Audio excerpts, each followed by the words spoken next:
from an entrepreneurial perspective, I think by and large, a man's drive is to see how much work they can get done.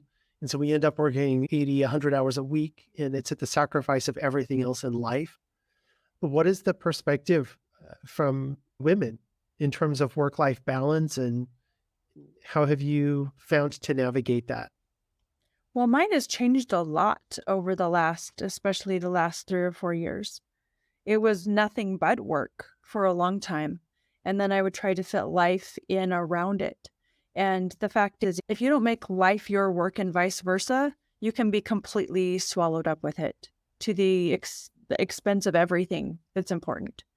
And so as an entrepreneur, you end up working with your family and your family comes to work with you at times, and not in the cleaning industry, but there are times where, our parents are in from out of town visiting, and my mother loves real estate. And so she will get in the car with us and sells homes better than both of us. She'll get out and she'll take them on the grand tour and point out things, and people love our mom.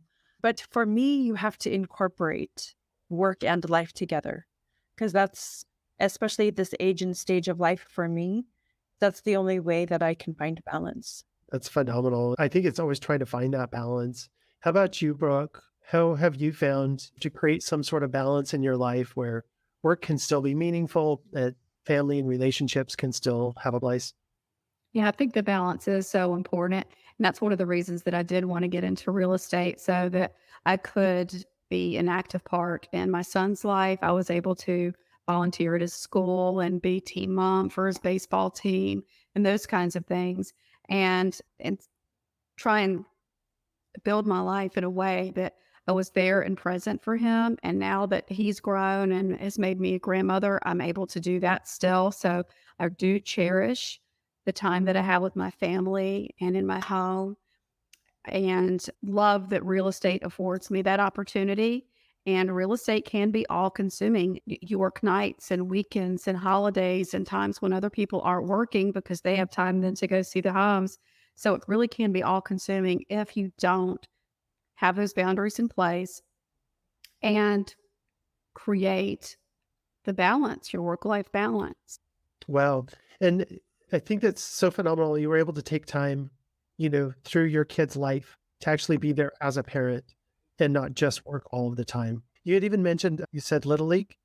hmm When he was young, yes, I was team mom and involved in all of that. And it was so fun. And I have so many wonderful memories. I'm also having very strong work ethic. So I take a great deal of pride in what I do with work.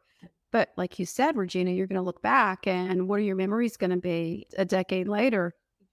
What's important to you needs to be important. If somebody's completely career focused, good for you.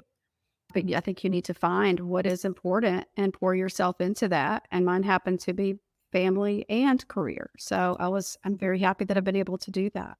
I love that you've been such a wonderful mother. Thank you for taking the time to live Thanks. your family's life through the years.